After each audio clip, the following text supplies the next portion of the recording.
مدینے کی گلی کا واقعہ سنا۔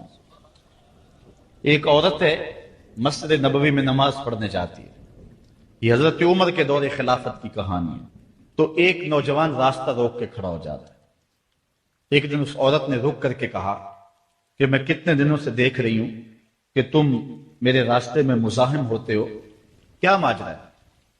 اس نے کھل کے بات کی کہ میں تیرا چاہنے والا ہوں اور تجھے حاصل کرنا میری زندگی کی معراج ہے، اور تیرے لیے آسمان سے تارے بھی توڑنے پڑے تو گریز نہیں کروں گا۔ اس نے کہا اچھا، میری ایک شرط ہے۔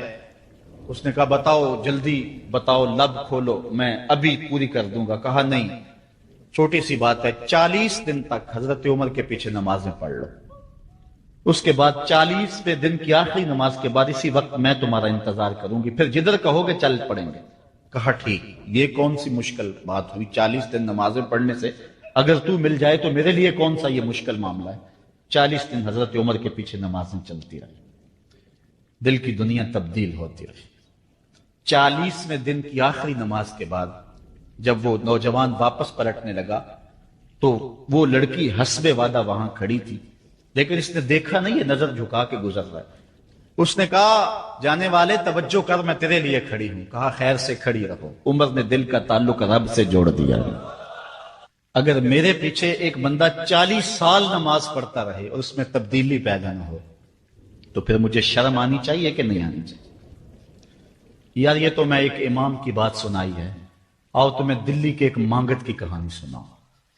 دلی کی جامع مسجد کی سیڑھیوں پہ ایک مانگنے والا بیٹھا ہوا ہے۔ ایک بہت بڑا انگریز افسر مسجد کی وزٹ کے لیے آیا، اس نے ہاتھ پھیلا دیا، اس نے اپنی جیب سے پرس نکال کر کے چند روپے اس کی جیب میں رکھے، دوبارہ جب پرس ڈالنے لگا تو پرس گر گیا۔ اس مانگنے والے نے وہ پرس اٹھا کے سنبھال لیا۔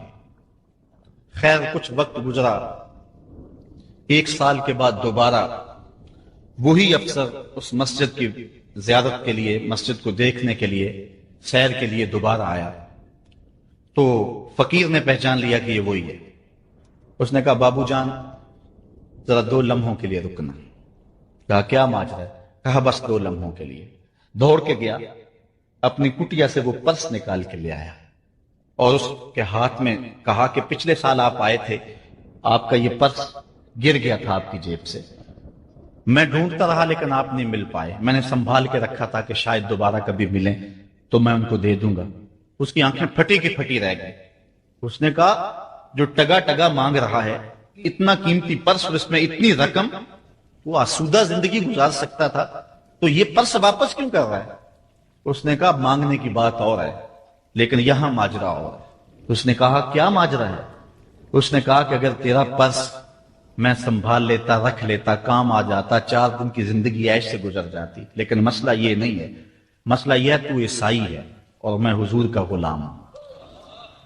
کل قیامت کے دن اگر تیرے نبی حضرت عیسیٰ نے میرے نبی کے سامنے شکایت لگا دی کہ آپ کے امتی نے میرے امتی کا پرس چرایا تھا، تو پھر میرے نبی کو تیرے نبی کے سامنے شرمندگی اٹھانی پڑے گی۔ تو میں مانگت ضرور ہوں، بے غیرت نہیں ہوں کہ اپنے نبی کو تیرے نبی کے سامنے شرمندہ کروں۔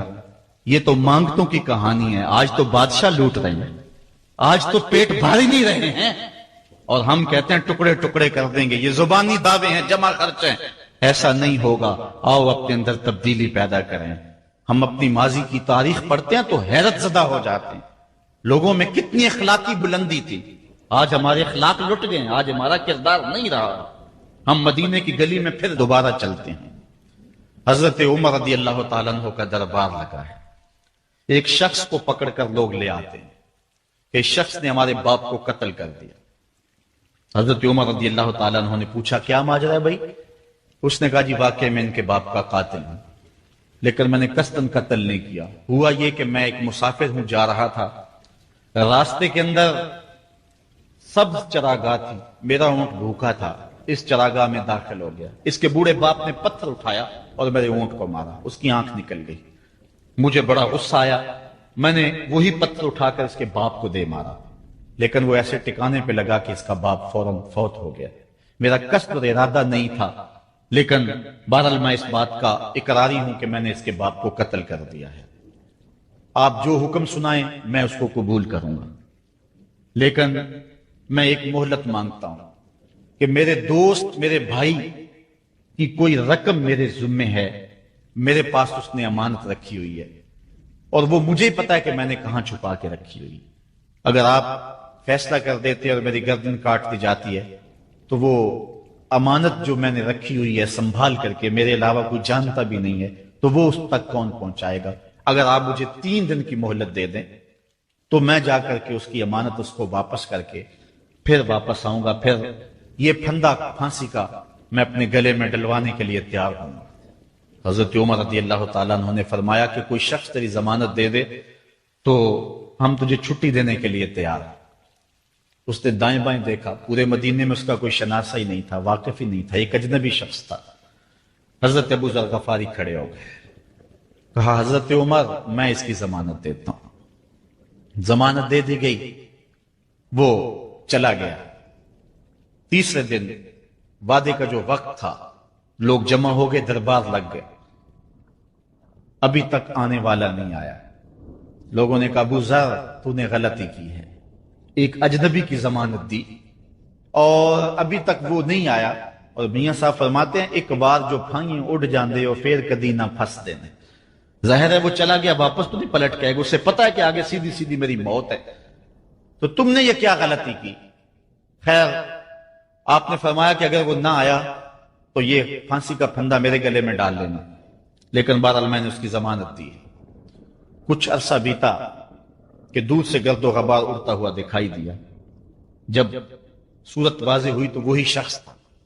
حضرت عمر فاروق رضی اللہ تعالیٰ عنہ کے دربار میں کھڑا ہو کہنے لگا حضرت کسی وجہ سے تاخیر سے پہنچا ہوں، معذرت چاہتا ہوں، اب جو حکم ہے پورا کیجیے۔ حضرت عمر رضی اللہ تعالیٰ عنہ اس کے پھانسی کے احکامات جاری کر چکے تھے۔ آپ نے فرمایا کہ ابو ذر یہ بتا کہ تو نے اس کی ضمانت کیسے دی جب تو اسے جانتا نہیں تھا؟ تو سنو حضرت ابو ذر غفاری نے کیا کہا۔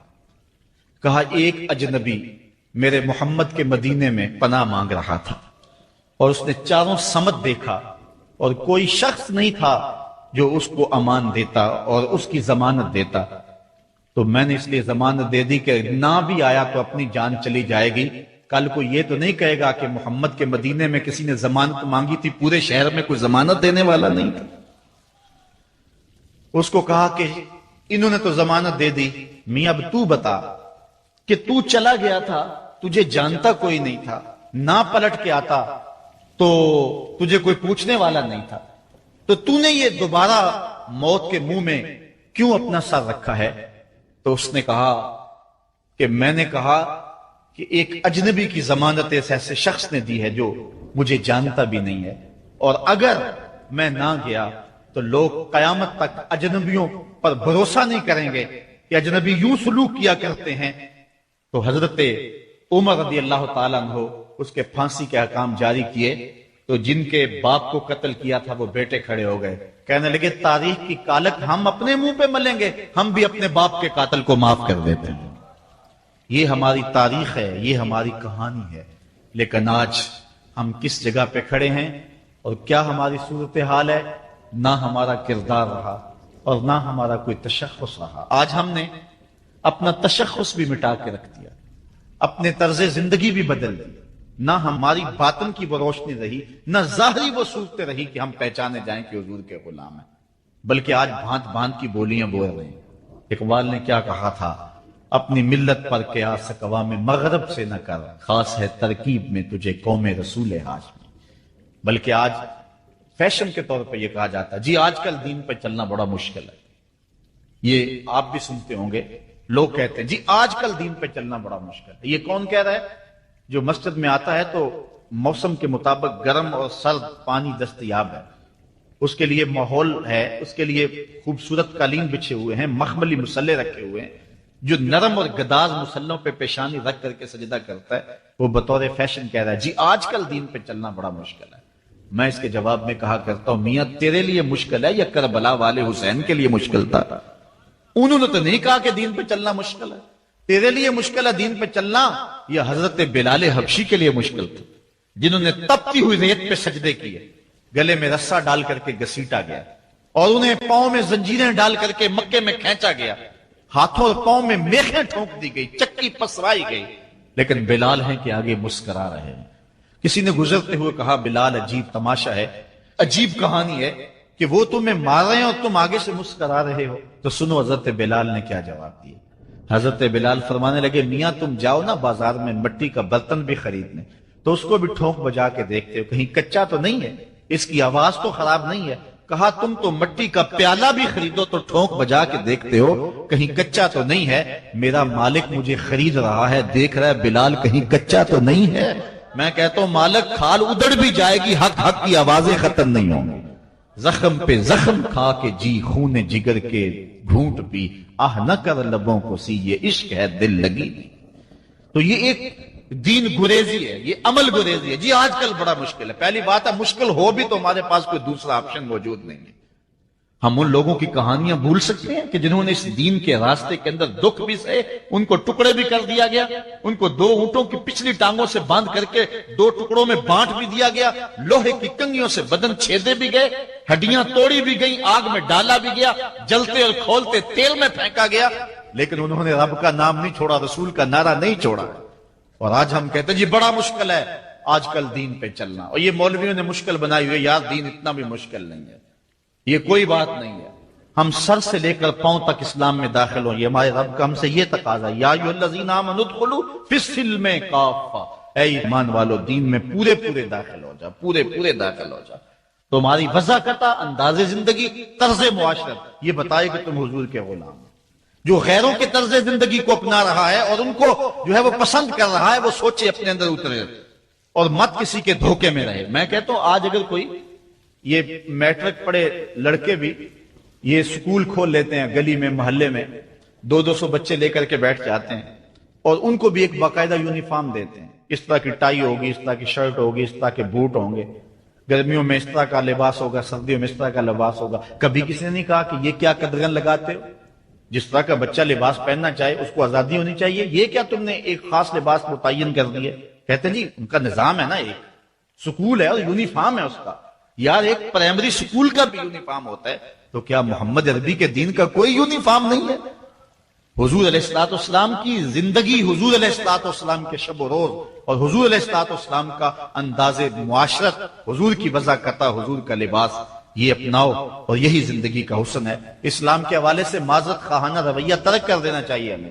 اور آج ہمارے جو ہے وہ محراب و منبر کے جو وارثین ہیں انہوں نے بھی مسالت کر لی ہوئی ہے، جو کوئی بات نہیں ہے۔ اسلام صرف زبان سے اسلام کہہ دینے کا نام نہیں ہے۔ چمی گوہم مسلمانم بلرزم کہ دانم مشکلات لا الہ۔ جب میں کہتا ہوں میں مسلمان ہوں تو کانپ جاتا ہوں، اس لیے کہ لا الہ الا اللہ کے تقاضوں کو سمجھتا ہوں۔ جب بیعت عقبہ ثانیہ ہوئی ہے تو حضرت اسد بن زرارہ کھڑے ہو گئے، جب صحابہ حضور سے بیعت کرنے لگے اور 70 تعداد تھی ان کی، تو حضرت اسد بن زرارہ خزرجی کھڑے ہو گئے اور ان کو کہا کہ اے انصار، ان سے بیعت کرنے سے قبل سوچ لو، یوں ہی بے توجگی میں ہاتھ نہ بڑھا دینا، بے خبری میں یوں ہی ایسے ہی ہاتھ نہ بڑھا دینا، پہلے سوچ لو۔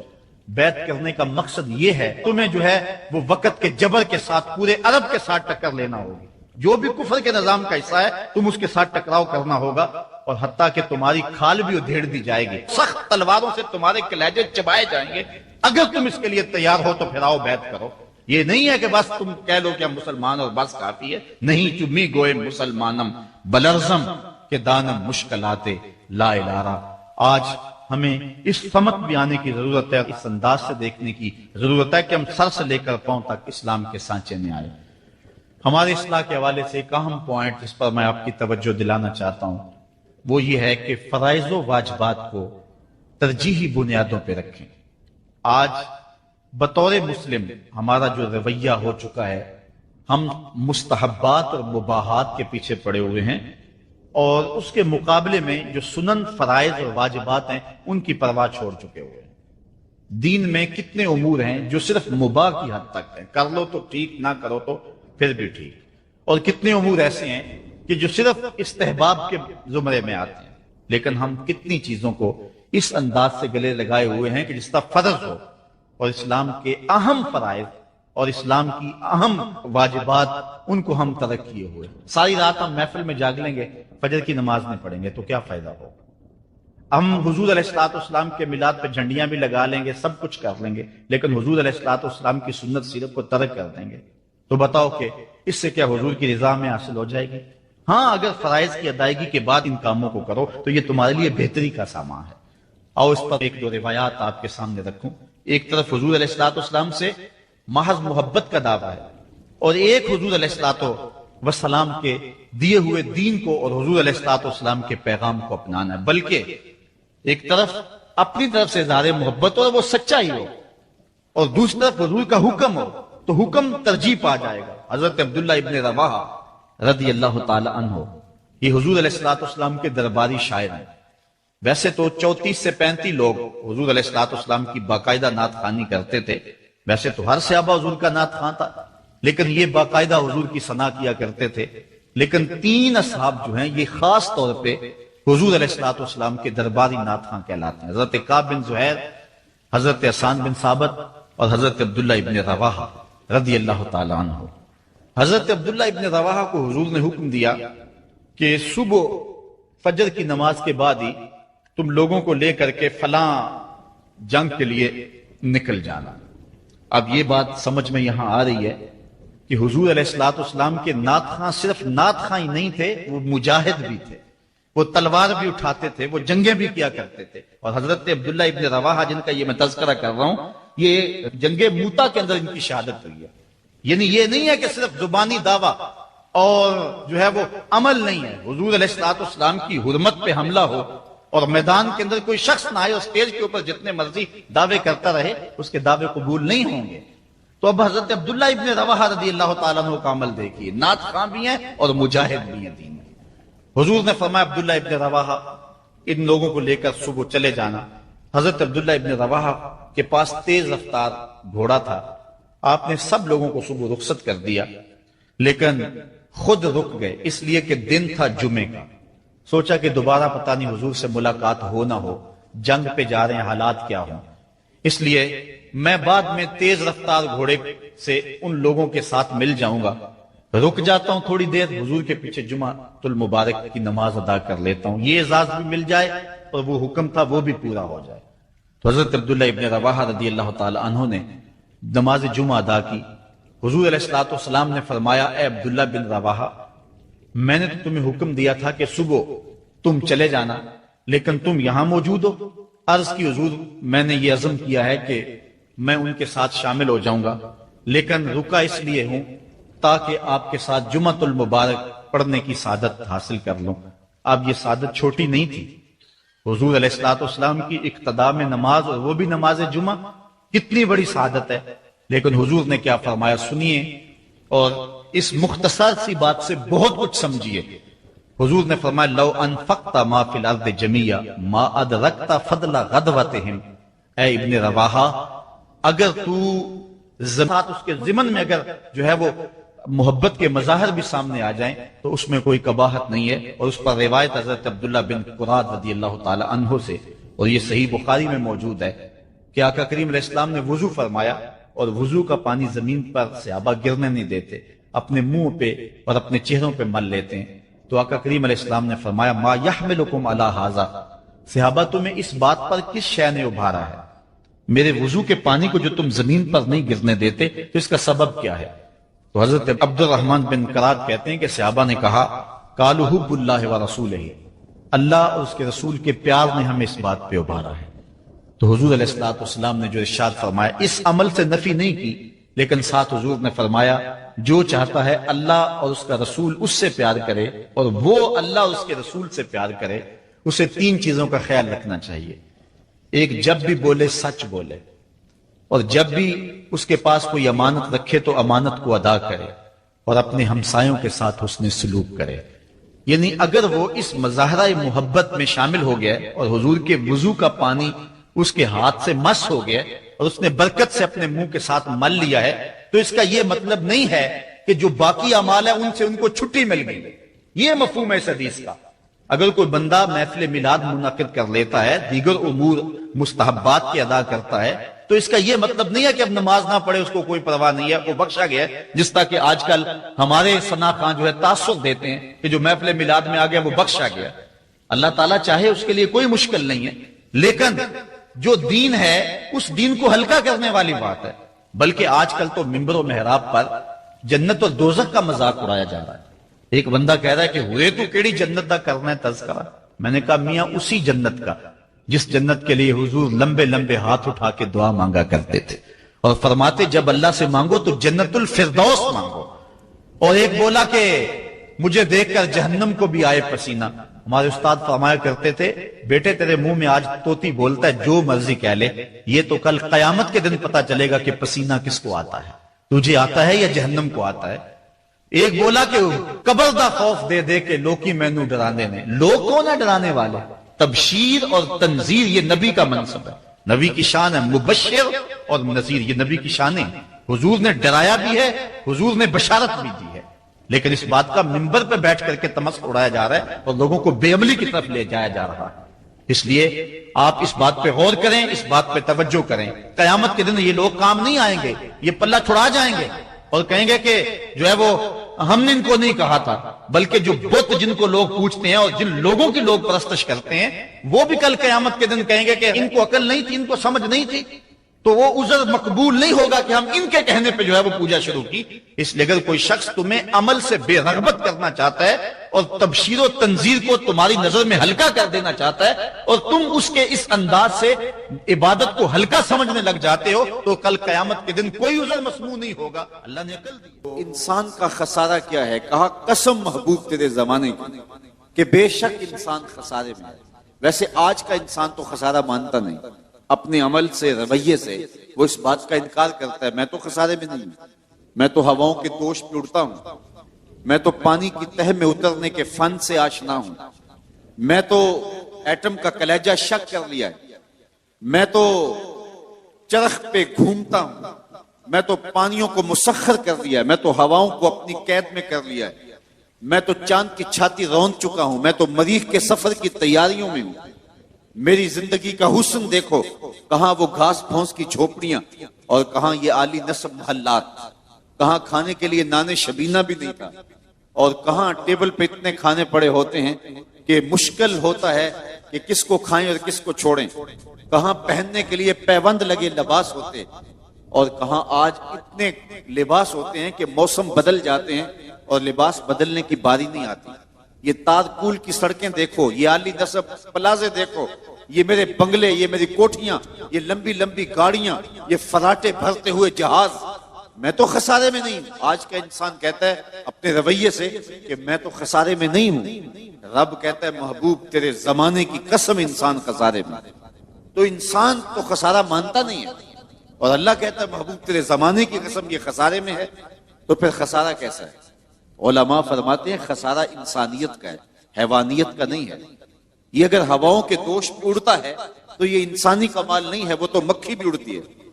اگر یہ پانی کی تہ میں اترنے کے فن سے آشنا ہے تو یہ انسانی کمال نہیں ہے، وہ تو مچھلی بھی اتر جاتی ہے۔ انسانی کمال کیا ہے؟ مروت، ہمدردی، بھائی چارہ، احساس، یہ ہیں انسانی کمال، اور یہ بتدریج دم توڑ رہے ہیں۔ کیا بھائی بھائی کا گلا نہیں کاٹ رہا؟ کیا خون سفید نہیں ہو رہے؟ آج کا انسان دہشت گرد ہے، آج کا انسان ڈرون حملے کرتا ہے، تو کہا کہ انسانیت کی مروت دم توڑ رہی ہے، محبتیں ٹوٹ رہی ہیں۔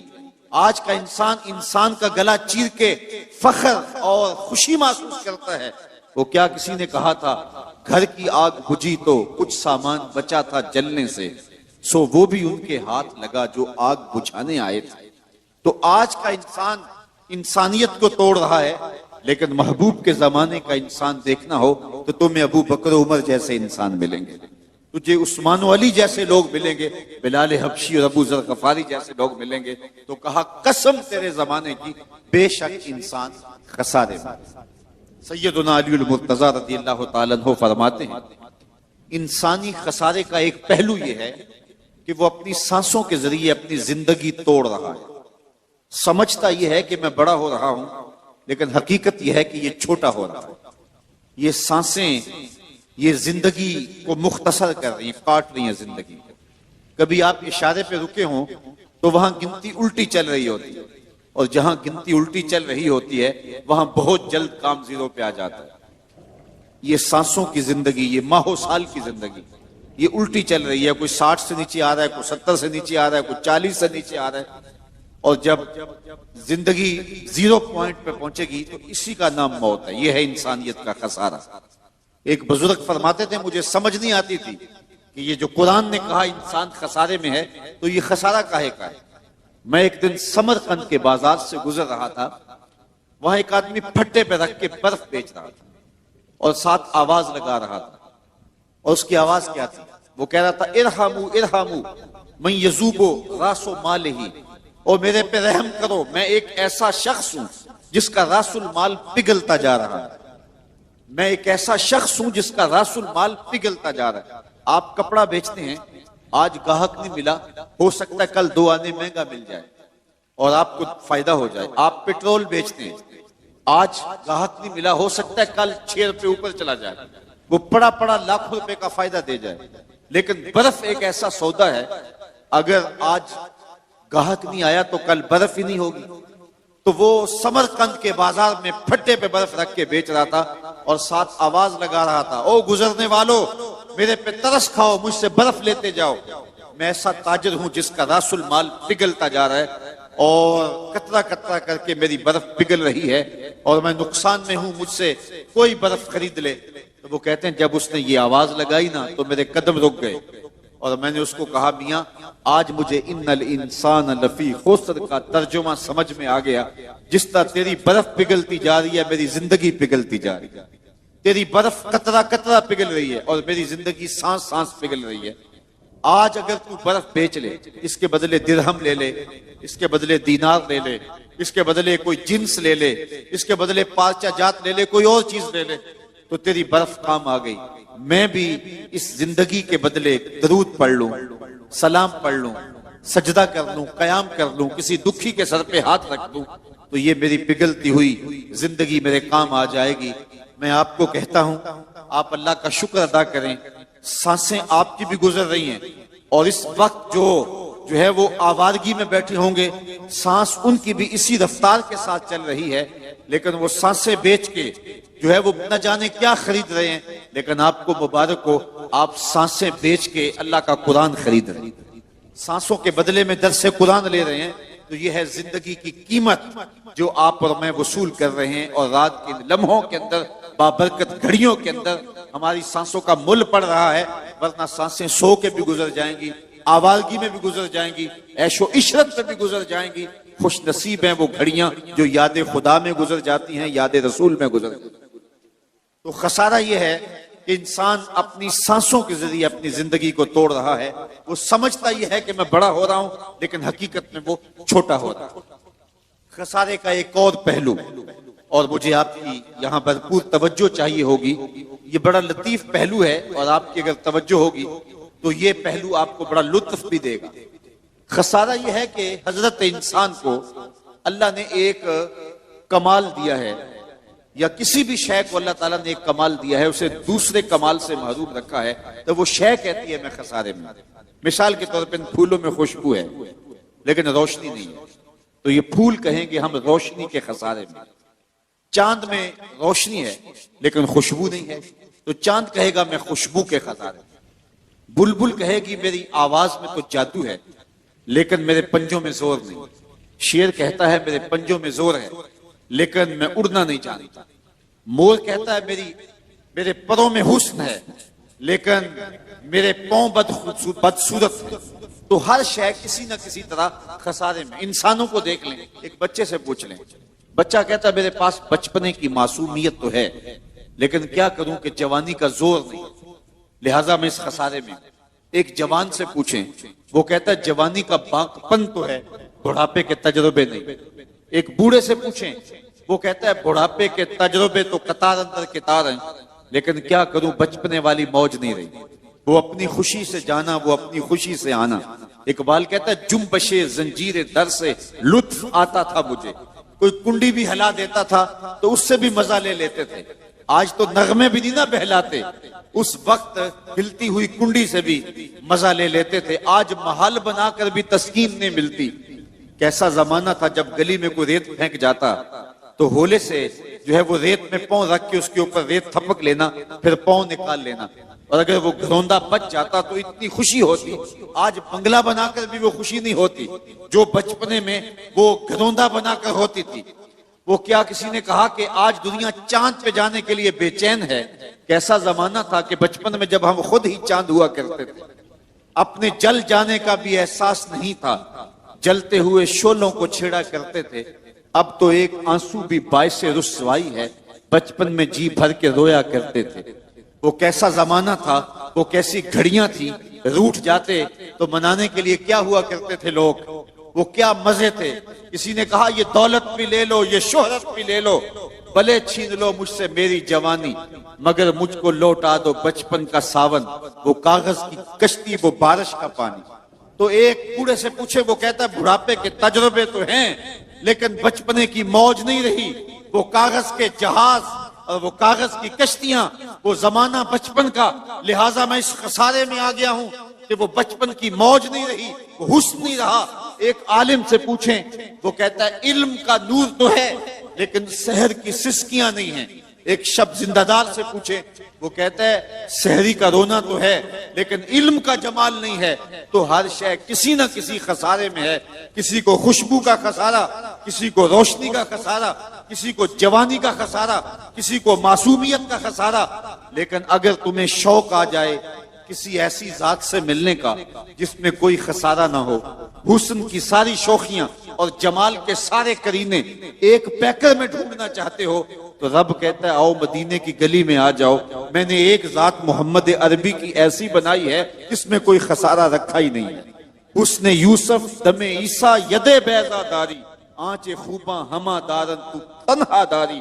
تم نے پھوٹتے جھرنوں کا حسن دیکھا ہوگا، تم نے بہتی ندیوں کا جمال ملاحظہ کیا ہوگا، تم نے ساون کی رتوں کے مزے لیے ہوں گے، کوسے قضا کی رنگینیاں اور دھنک کی شوخیاں تم نے دیکھی ہوں گی، اور تم نے تتلی کے پروں میں قدرت کی سنائی اور کاریگری دیکھی ہوگی، مور کے پروں میں قدرت کی مینا کری کاری کے رنگ دیکھے ہوں گے، تم نے معصوم بچے کی مسکراہٹ اور بوڑھے کے بالوں کی سفیدی بھی دیکھی ہوگی، تم نے ساون کے نچڑتے بادل بھی دیکھے ہوں گے، پھوٹتے جھرنے اور بہتی ندیاں تم نے ملاحظہ کی ہوں گی۔ لیکن یہ سارے حسن اور سارے جمال ایک جگہ میں مجتمع دیکھنا چاہتے ہو، تو رب کہتا ہے وہ میں نے ایک ہی ذات محمد عربی کی بنا دی۔ کائنات حسن جب پھیلی تو لامحدود تھی، اور جب سمٹی تو تیرا نام بن کے رہ گیا۔ قسم محبوب تیرے زمانے کی، بے شک انسان خسارے میں۔ اچھا، خسارے سے کوئی بچا ہوا بھی ہے؟ رب نے جو خسارے کی بیماری حضرت انسان کو لگ گئی، تو اس کے بیان کرنے کا مقصود کیا تھا؟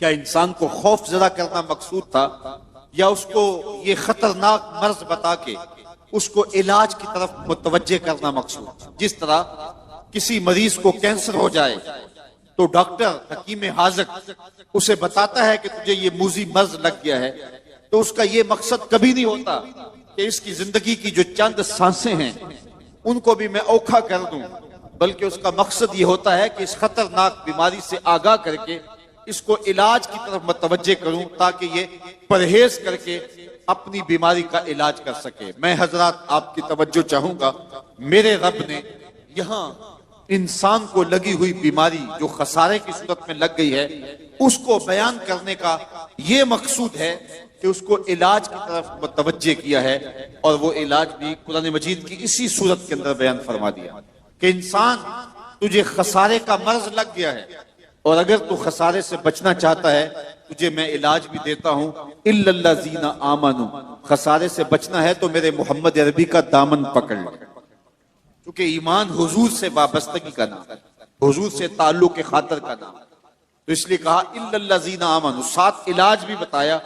اگر تو چاہتا ہے کہ میں خسارے سے بچ جاؤں تو علاج یہ ہے کہ میرے محبوب کے دامن سے وابستہ ہو جا، پھر خسارے سے بچ جائے گا، خسارہ تیرا کچھ بگاڑ نہیں سکے، تو ورنہ حالات کا جبر تجھے پیس کے رکھ دے گا۔